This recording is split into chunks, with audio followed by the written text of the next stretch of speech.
প্রিয় দর্শক, একটা সময় ছিল আমাদের বাংলাদেশে কিন্তু ডায়রিয়াতে অসংখ্য মানুষ মারা গিয়েছে। যক্ষ্মা হলে নাই রক্ষা, এই স্লোগান আমরা শুনেছি। এখানেও কিন্তু অনেক মানুষ মারা গিয়েছে। দর্শক, সময়ের পরিক্রমায় চিকিৎসা বিজ্ঞানের উন্নতির সাথে সাথে এবং আমাদের গভর্নমেন্ট এবং প্রাইভেট সেক্টর, হেলথ সেক্টরের ডেভেলপমেন্টের সাথে সাথে কিন্তু এই রোগগুলোকে আমরা এই বাধাগুলোকে অতিক্রম করেছি।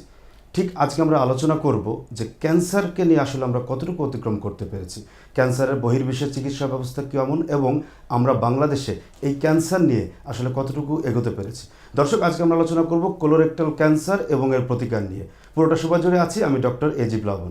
দর্শক, এই বিষয়ে আলোচনার জন্য আমাদের মাঝে উপস্থিত আছেন অত্যন্ত অভিজ্ঞ একজন চিকিৎসক। সাথে আছেন অধ্যাপক ডাক্তার মোহাম্মদ রশিদুল ইসলাম, কোলোরেক্টাল সার্জন, অধ্যাপক ও বিভাগীয় প্রধান, কোলোরেক্টাল সার্জারি বিভাগ, Shaheed Suhrawardy medical college hospital. দর্শক, বৈশাখী টেলিভিশনে আমরা এই প্রোগ্রামটি করছি 10 মিনিট বিরতিহীন। পুরো সময় জুড়ে আমাদের সাথে থাকুন। আশা করি কোলোরেক্টাল ক্যান্সার নিয়ে আপনারা বিষয়টি বিস্তারিত বুঝতে পারবেন। চলে যাচ্ছি মূল আলোচনায়। স্যার, আপনাকে স্বাগত আজকের পরে।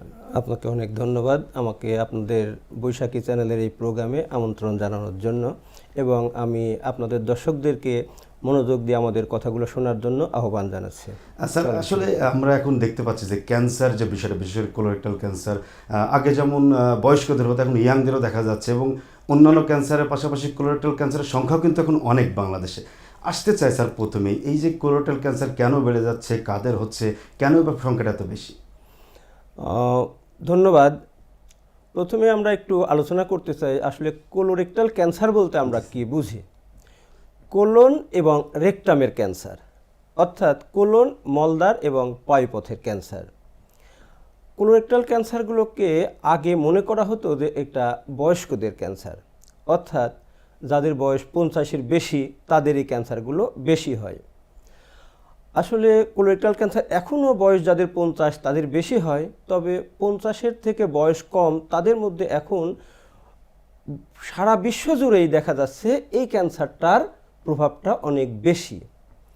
তো এখন আমরা প্রথমে আসি যে কোলন ক্যান্সারটা হওয়ার পিছনে কোনো রিস্ক ফ্যাক্টর আছে কিনা, বা কাদের এই কোলন ক্যান্সারটা বেশি হতে পারে। তো দেখেন, আমি আগেই বললাম যে কোলন ক্যান্সারটা একটা বয়স্কদের রোগ। তার মানে এই রোগটা সাধারণত যাদের বয়স বেশি, মনে করা হয় যাদের বয়স 50-এর উপরে তাদের এই বয়সগুলো বেশি হয়। তবে এই কোলন ক্যান্সারটা পুরুষ মহিলা তেমন একটা পার্থক্য দেখা যায় না। আর যাদের একটু পারিবারিক ফ্যামিলি হিস্ট্রি আছে কোলন ক্যান্সারে, তাদের কিন্তু 50 বছর বয়সের আগেও কোলন ক্যান্সার হতে পারে। এই জন্য কোলন ক্যান্সারটাকে আসলে কয়েকটা ভাগে ভাগ করে। এক নম্বর হচ্ছে মানে পারিবারিক, ইনহেরিটেড, দ্যাট ইজ বংশগত কোলোরেক্টাল ক্যান্সার। আরেকটা হচ্ছে স্পোরাডিক, বংশের হিস্ট্রি নেই, হঠাৎ করে যে কারোরই হতে পারে, সেটা হচ্ছে স্পোরাডিক কোলোরেক্টাল ক্যান্সার।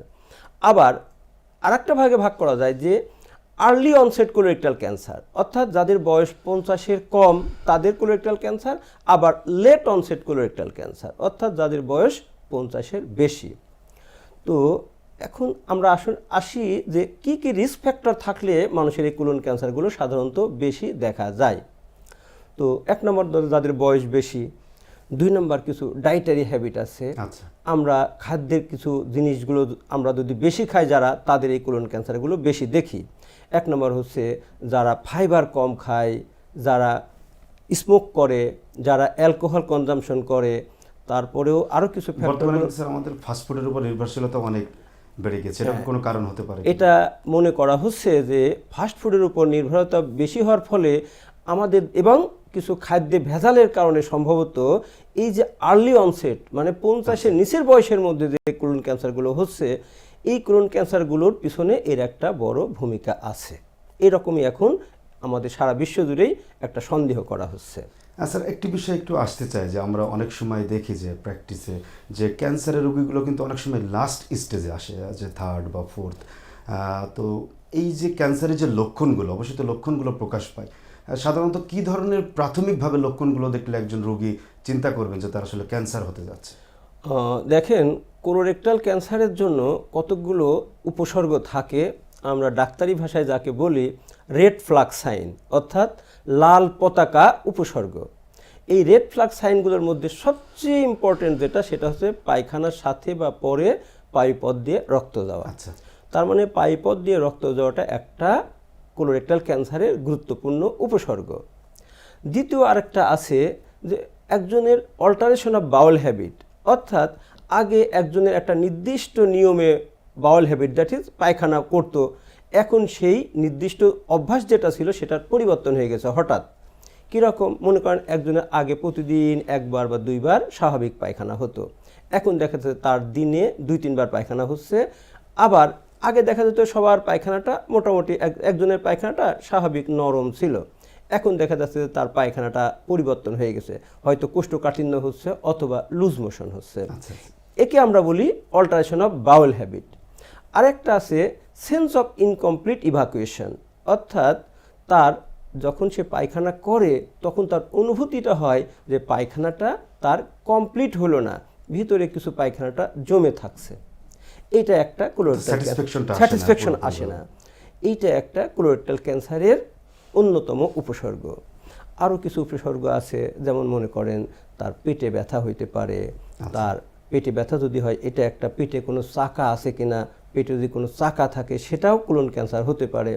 তবে কোলন ক্যান্সারটা আমি যে উপসর্গগুলো বললাম এগুলো এক ধরনের, এটা হচ্ছে ইলেকটিভ, এটা হচ্ছে নর্মাল সাধারণ সাইন সিমটম। এছাড়াও জরুরি ভিত্তিতে রোগী আসতে পারে। সেটা কি জরুরি ভিত্তিতে আসতে পারে? পেটে প্রচণ্ড ব্যথা, খাদ্যনালী টিউমারের ফলে আটকায় বন্ধ হয়ে গেছে, তখন পেট ফুলে উঠতেছে, পেটে ব্যথা হচ্ছে, অনেক সময় বমিও হচ্ছে, পায়খানা বন্ধ হয়ে গেছে, এমনকি পায়খানার রাস্তা দিয়ে বাতাস যায় সেটাও বন্ধ হয়ে গেছে, এরকম নিয়েও আসতে পারে। এগুলো হচ্ছে ইমার্জেন্সি সিচুয়েশন। ইমার্জেন্সি সিচুয়েশনও অনেক সময় আমাদের দেশে 100 জন কোলোরেক্টাল ক্যান্সারের মধ্যে প্রায় 20 জন এই ইমার্জেন্সিভাবে আসে, জরুরিভাবে আসে। স্যার, আপনি বলেছিলেন যে পায়খানার সাথে রক্ত যাওয়ার একটা লক্ষণ হতে পারে কোলোরেক্টাল ক্যান্সারের ক্ষেত্রে। রক্তের কালারের সাথে স্যার কোনো সম্পর্ক আছে কি? অবশ্যই কোলোরেক্টাল ক্যান্সারের সাথে কোলোরেক্টাল ক্যান্সারের সম্পর্ক, পায়খানা রাস্তায় যে রক্ত যায় সেই রক্তটার ক্যারেক্টার বা চরিত্রের সাথে কোলোরেক্টাল ক্যান্সারের একটা সম্পর্ক থাকে। তো যখন আমাদের কোনো রোগী বলে যে আমার পায়খানার সাথে রক্ত যায়, আমরা তখন রোগীদের কাছ থেকে একটু ক্লিয়ার করে নিতে চাই, ক্লিয়ারিফিকেশন চাই যে এই রক্তটা কি ধরনের রক্ত। আমরা সন্দেহ করি যে রক্তটা কোলোরেক্টাল ক্যান্সার থেকে আসে কি না, কারণ কোলোরেক্টাল ক্যান্সার ছাড়াও আরও বেশ কিছু কারণে পায়খানার সাথে রক্ত যেতে পারে, যেমন পাইলস থেকে যেতে পারে, অ্যানাল ফিশার থেকে যেতে পারে, ইনফ্লামেটরি বাউল ডিজিজ থাকতে পারে সেখান থেকে যেতে পারে, পলিপ থেকে যেতে পারে।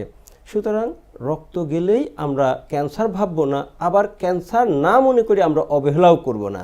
তখন আমাদের আরও কিছু কোশ্চেন জিজ্ঞাসা করতে হবে রোগীকে কিছু পরীক্ষা নিরীক্ষা করে দেখতে হবে আসলে রক্ত যাওয়াটার কারণটা কী। জি স্যার, একটু আসতে চাই, আমরা প্রোগ্রামের শেষের দিকে চলে এসেছি। যে এই যে কোলোরেক্টাল ক্যান্সার, আসলে আমরা চাই না যে আমাদের কারো কোলোরেক্টাল ক্যান্সার হোক। তো এখন এই আমাদেরকে প্রতিরোধ করার ক্ষেত্রে বা স্ক্রিনিং টেস্টের ক্ষেত্রে আমরা কিভাবে এগোতে পারি এই বিষয়টা নিয়ে? দেখেন, আমি আপনাকে একটা খুব ভালো আশাবাদী কথা শোনাবো যে এখন মনে করা হয় যে একজন মানুষ ইচ্ছা করলে কোলন ক্যান্সার থেকে তাকে মুক্ত রাখতে পারে। তো এখন বলবেন যে স্যার, এরকম তো কথা কখনো শুনি নাই যে একজন মানুষ কোলন ক্যান্সার থেকে নিজেকে মুক্ত রাখতে পারে। হ্যাঁ, এরকম কিছু কিছু ক্যান্সার আছে, তার মধ্যে কোলন ক্যান্সার অন্যতম। এই কোলন ক্যান্সারটা শুরু হয় এমন একটা জিনিস থেকে, সেই জিনিসটার নাম হচ্ছে কোলোরেক্টাল অ্যাডেনোমেটাস পলিপ, এক ধরনের পলিপ। এই পলিপটা যদি কারোর হয়, সেখান থেকে ক্যান্সার হতে বেশ লম্বা সময় নেয়, মনে করেন অনেক সময় মনে করেন 8, 10, 15 বছর সময় নেয়। তার মানে এই পলিপটা ক্যান্সার হওয়ার আগেই যদি আমরা ডিটেক্ট করতে পারি, ডিটেক্ট করে পলিপটাকে যদি আমরা সরাই দিতে পারি, তাহলে কি তার ক্যান্সার হওয়ার সম্ভাবনা থাকবে? ডেফিনেটলি থাকবে না, তাই না?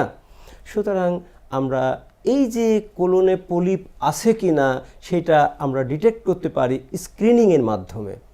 স্ক্রিনিংটা কি? স্ক্রিনিং হচ্ছে কারুর কোলন বা কোলন ক্যান্সার বা অন্য কোনো সিমটম উপসর্গ নাই, কিন্তু আমরা তাকে একটু চেক করব যে তার নির্দিষ্ট সময় পর পর চেক করব যে তার কোলনে এরকম অ্যাডেনোমেটাস পলিপ হচ্ছে কি না। সেটাও চেক করার কতগুলো পদ্ধতি আছে। পায়খানার সাথে পায়খানা পরীক্ষা করে রক্ত আছে কিনা, তারপরে আবার কি ফিকাল ইমিউনোলজিক্যাল টেস্ট বলে, সবচেয়ে ইম্পর্টেন্ট যেটা হচ্ছে কোলোনোস্কোপি করে। কোলোনোস্কোপি করলে আমরা ভিতরটা সরাসরি দেখতে পারছি। যদি কোনো পলিপ থাকে, পলিপটাকে আমরা সরাই দিলাম, আর পলিপ যদি না থাকে তাহলে পরে মনে করেন যে আবার পলিপ হবে, সেই পলিপ থেকে ক্যান্সার হবে, অনেক দিনের লম্বা পথ। তার মানে আমি যদি এখন দেখলাম, আবার মনে করেন 5 বছর পরে আবার দেখলাম, তখনও যদি পলিপ না থাকে তাহলে তার ক্যান্সার হওয়ার সম্ভাবনা অর্থাৎ থাকলো একটা না। কোলোনোস্কোপি পরীক্ষার মাধ্যমে কিন্তু এই রোগীগুলোকে কোলোরেক্টাল ক্যান্সার থেকে মুক্ত করা সম্ভব। স্যার আপনাকে অনেক ধন্যবাদ স্টুডিওতে এসে আমাদেরকে সময় দেওয়ার জন্য। আপনাকেও অনেক ধন্যবাদ, এবং বৈশাখী টেলিভিশনের দর্শক যারা আমাদের এতক্ষণ আমাদের আলোচনা করে শুনলেন, আপনাদের অনেক ধন্যবাদ। প্রিয় দর্শক, আশা করি আপনারা বুঝতে পেরেছেন যে আমাদের অবহেলার কারণেই কিন্তু আমরা ক্যান্সারটাকে ডেকে নিয়ে আসছি। দর্শক, কোনো উপসর্গই কিন্তু ছোট নয়। সঠিক সময়ে সঠিক চিকিৎসকের পরামর্শ নিতে হবে। সুস্থ থাকতে হলে ভালো থাকুন, সুস্থ থাকুন, বৈশাখী হেলথের সাথেই থাকুন। আল্লাহ হাফেজ।